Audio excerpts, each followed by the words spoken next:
I'm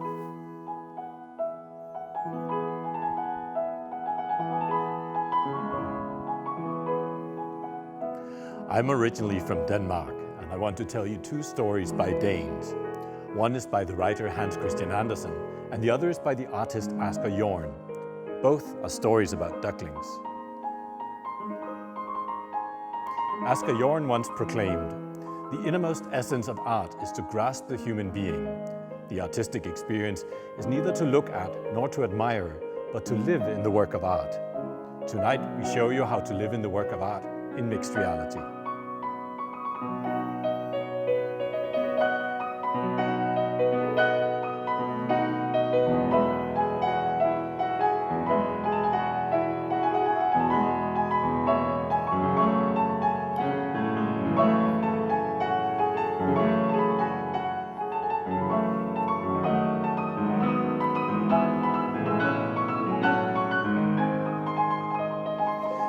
Asger Jorn was a founding member of the avant-garde movement Cobra, which was active from 1948 to 1951. One of their ambitions was to make art available to all. Jorn's style is abstract expressionism, which is influenced by Cubism. He's also famous for his modifications, one of which is entitled The Disquieting Duckling. The painting Disquieting Duckling depicts a quiet countryside home with a giant duck looming over it. Jorn's practice regularly involved appropriating ready-made imagery and using it as a canvas for his own creations. As with many of his paintings, Jorn acquired the pastoral painting for duckling and then crudely painted the duck over it in garish tones. The word used by scholars to describe Jorn's technique is détournement, a core facet of the leftist situationist international movement with which Jorn was affiliated.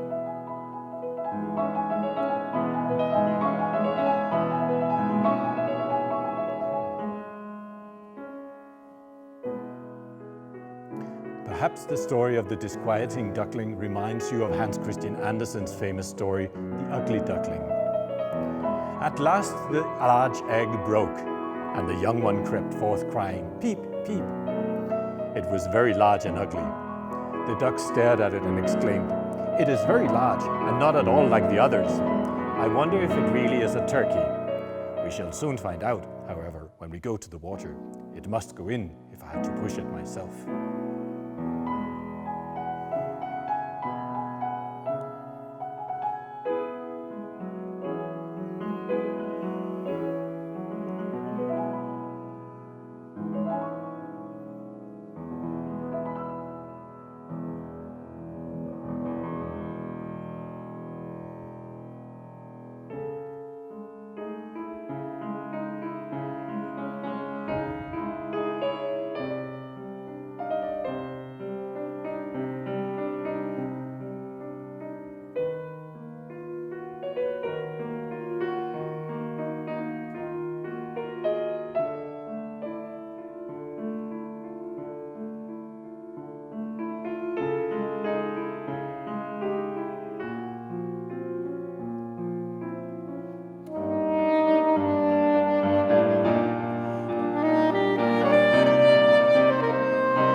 most beautiful of all. He is so young and pretty. And the old swans bowed their heads before him.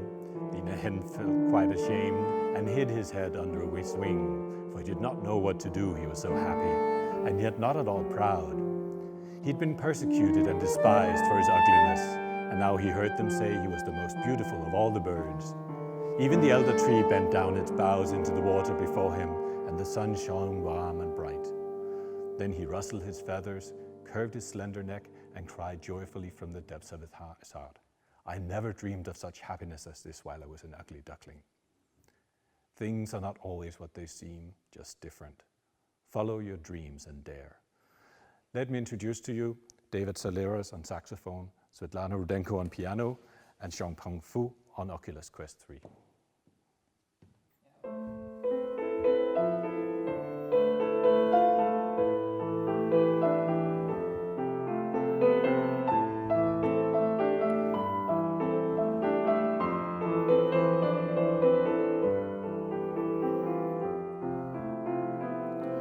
Just then her head struck against the roof of the hall. In fact, she was now more than 9 feet high, and she at once took up the little golden key and hurried off to the garden door. Poor Alice, it was as much as she could do, lying down on one side to look through into the garden with one eye, but to get through was more hopeless than ever. She sat down and began to cry again. "You ought to be ashamed of yourself," said Alice. "A great girl like you," she might as well say this, "to go on crying in this way. Stop this moment, I tell you." But she went on all the same, shedding gallons of tears until there was a large pool around her, about 4 inches deep and reaching half down the hall.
The King and Queen of Hearts were seated on their throne with a great crowd assembled about them. All sorts of little birds and beasts, as well as the whole pack of cards.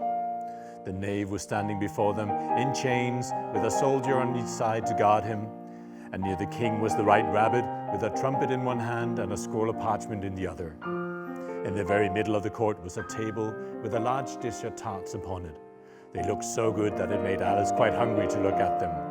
I wish they'd get the trial done, she thought, and hand around the refreshments. But there seemed to be no chance of this, so she began looking at everything about her to pass away the time.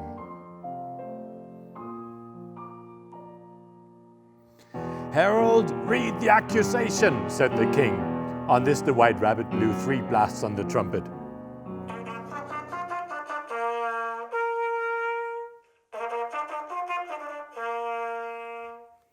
He then unrolled the parchment scroll and read as follows. "The Queen of Hearts, she made some tarts, all on a summer day. The Knave of Hearts, he stole those tarts and took them quite away.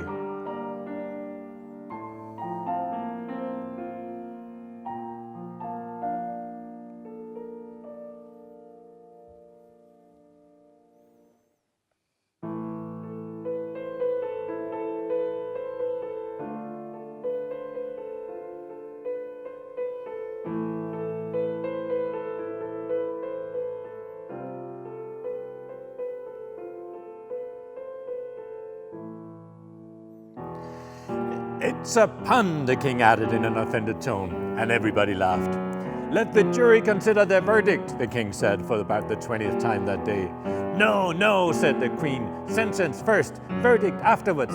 "Stuff and nonsense," said Alice loudly. "The idea of having the sentence first." "Hold your tongue," said the queen, turning purple. "I won't," said Alice.